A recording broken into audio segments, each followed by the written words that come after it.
Hello，大家好。今天呢，想要跟大家聊一聊，自我对话这个话题。在英文中，我们说 self-talk 或者 inner voice。那当然，你也可以把它翻译成内心独白、内在声音等等。你是不是也跟过去的我一样，总是对自己说一些负面的语言，或者总是批评自己，觉得自己不够好呢？那如果你有兴趣知道怎么改变这个状况的话，一定要坚持到今天这个视频的最后哦。顺便锻炼一下你的中文听力，学习一些有用的新词汇，一举两得。一举两得这个成语呢，意思就是说一个举动可以得到两样东西，做一件事情可以达到两个目的，或者可以得到两个好处。那在这里两个好处就是：一呢，你可以锻炼中文听力；二呢，你可以了解怎么改变这种负面的对话。让我们回到 self-talk 这个词。在中文当中呢，我们有一个成语叫自言自语，意思呢就是自己对自己说话。但是我觉得自言自语这个词呢，跟心理学意义上的 self-talk 还是有点区别的。那自言自语呢，通常是有声音的，就是有的时候呢声音可能足够大，别人可以听见；有的时候声音不够大，或者声音非常小，那别人呢可能就听不清楚。你可以说那个人很奇怪，总是自言自语。那从心理学意义上的 self-talk 来看呢，我觉得还是翻译成自我对话，或者是内在声音会更加贴切一点。但是今天我在 Google 上面查 self-talk 这个概念的时候呢，我看到有些文章也把它翻译成自言自语，这个就是你们自己理解了。为什么会想到说这个话题呢？是因为最近我看的一个 BBC 视频当中，他就问我们成年人可以从刚学步的儿童身上学习到什么？刚学步的儿童，意思就是刚刚开始学习走路的孩子。那个时候的孩子呢，他们通常是需要依赖父母的照顾。我们成年人可以从他们身上学习到什么东西呢？就是他们非常有意思的自我对话。那我以前观察我弟弟的小孩，就会发现他每次完成一件事情之后呢，都会对自己说我棒棒的。那棒这个字呢，其实就是好的意思，它比较的口语化，听起来呢也更加的活泼。比如说你可以说你真棒，或者这个视频棒极了。你看我的小侄子，他会对自己说我棒棒的。但是我们成年人呢，我觉得长大以后我们好像就没有对自己这么温柔了。很少说一些赞美或者是鼓励自己的话。我们可能会否定自己，说我不行，我做不到，这件事情对我来说太难了，或者呢责怪自己，我把它搞砸了，这都是我的错，等等。又或者去没有根据的猜测别人对你的看法。比如说你可能会说这个公司没有人喜欢我，又或者去抱怨自己所处的环境，这个公司太糟糕了，今天太倒霉了，等等等等。你有没有对自己说过相似的话呢？不幸的是，我们当中很多人可能都没有意识到自己对自己说过那么多负面的语言。因为很多时候自我对话是无意识的，是习惯性的。而当你不断地重复这些负面的语言，慢慢的它会变成你的信念。你会开始相信你自己就是不如别人，有些事情你就是做不到，或者你就是不讨人喜欢。那么我们怎么可以停止这些对自己的负面语言呢？或者这些消极的自我对话呢？其实呢，我们是有办法通过练习来改变这种状况的。首先，你要意识到自己的自我对话，就像我之前说的，可能有些人根本就没有意识到自己在对自己说那么多负面的语言。那意识到自己的负面想法，其实是解决问题的第一步。当你发现自己的负面想法，这时候你需要停下来，对自己说：负面想法又来了。那现在让我们来看一看，这个想法是正确的吗？它是真的吗？其实每个人的头脑当中都会有很多负面想法，所以呢，你千万不要想着有负面想法的时候把它们都扔掉，因为你是扔不掉的。所以呢，你先要接受它，你对自己说，负面想法又出现了，然后就是第二步，想一想这个想法是正确的吗？这就是我们所说的要挑战你的想法，或者说质疑自己的想法。最后一步，用积极正面的想法来替代消极的想法。3步你们学会了吗？我们再来说一下。第一步，意识到自己的想法；第二步，质疑自己的想法；第3步，用正面的想法来替代负面的想法。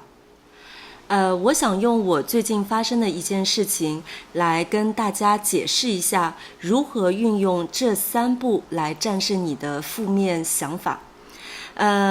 最近呢，我被查出有慢性胃炎，而且呢，最近的症状还挺明显的，就是经常会胃疼啊、想吐等等。这就导致我没有办法吃很多我想吃的东西，就是以前我想吃什么就吃什么，因为我不胖。但是现在呢，很多东西我就不能吃了，因为胃的缘故呢，我戒掉了咖啡、甜食，这真的都是我非常非常喜欢的东西。当然那些垃圾食品，比如说炸鸡啊，还有薯片之类的，这些东西都已经不能碰了。因为胃经常不舒服呢，所以我觉得我的心情也变得有一点点低落。那我意识到我自己经常对自己说，这真是太糟糕了，我这个也不能吃，那个也不能吃，我真是太惨了。或者呢，我也会对自己说，我可能是遗传了我妈的胃病。那我妈妈呢，她也是常年有胃病的，而且她的胃病可能已经有20年吧，而且呢，她的症状要比我严重的多，所以呢，我就觉得是不是我遗传了我妈的胃病？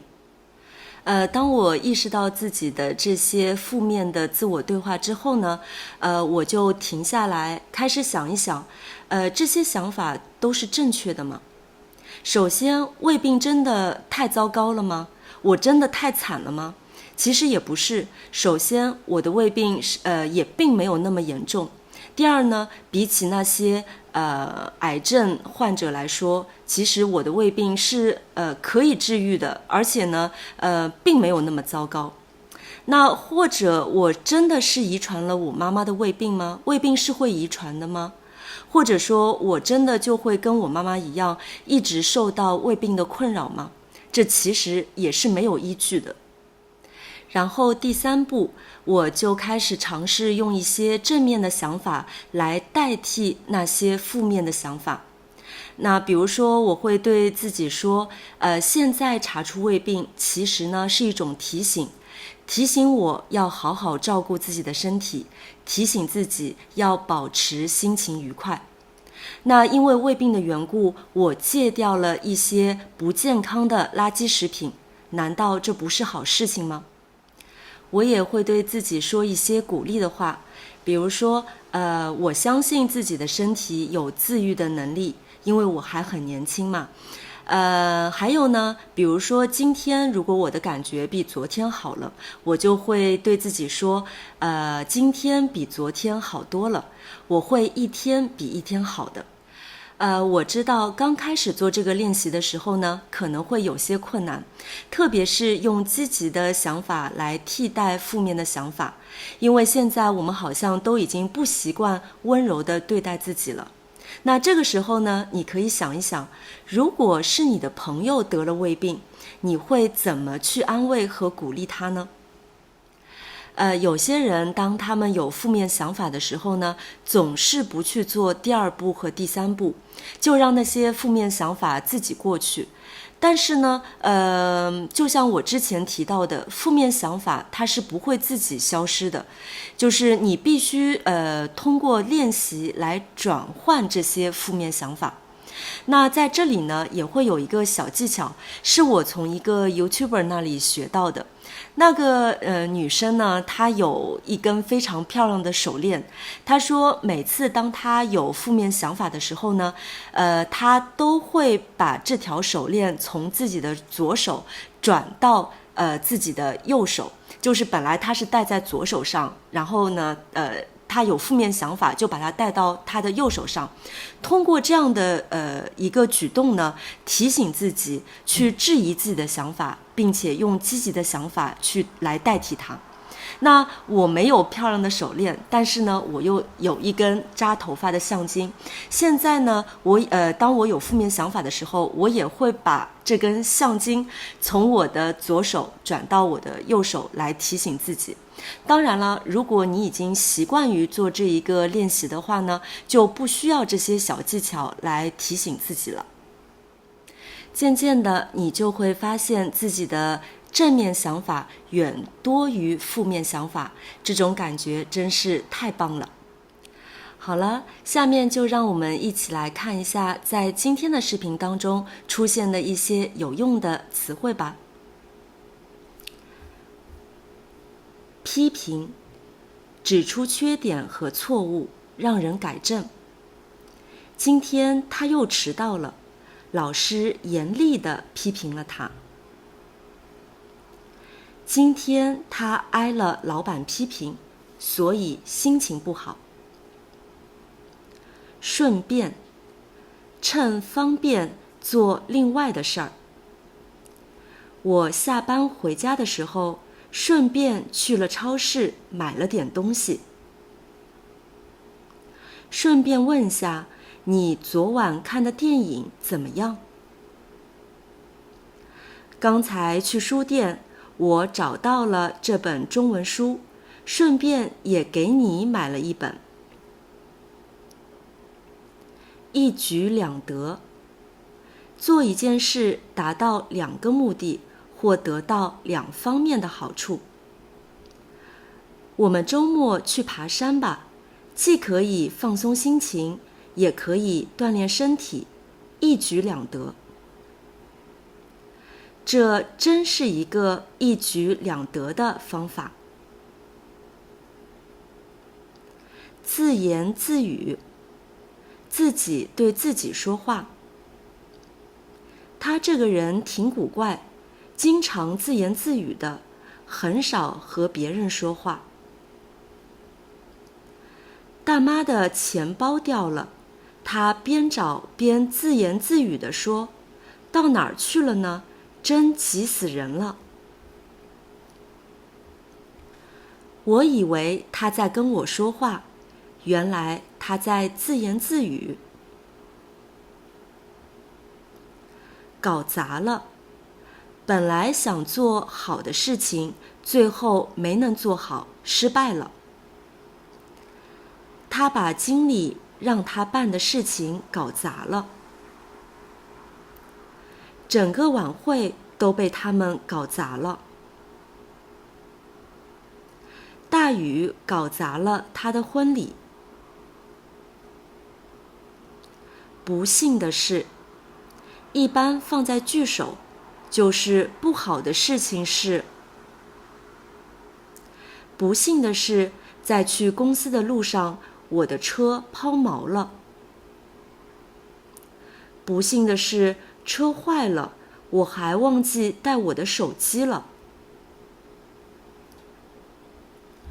讨人喜欢的，她是个讨人喜欢的姑娘，人长得漂亮，性格也好。你是不是觉得自己不讨人喜欢？戒掉，只彻底改掉不良的习惯。因为胃病，我戒掉了甜食和咖啡。自从知道自己得了病，他就彻底戒掉了抽烟喝酒的习惯。他尝试了很多次，就是戒不掉对他的思念。好了，今天就跟大家分享到这儿了。如果你有什么其他的好办法，可以停止负面的自我对话，欢迎在留言里告诉我。非常感谢你的收看，我们下期再见。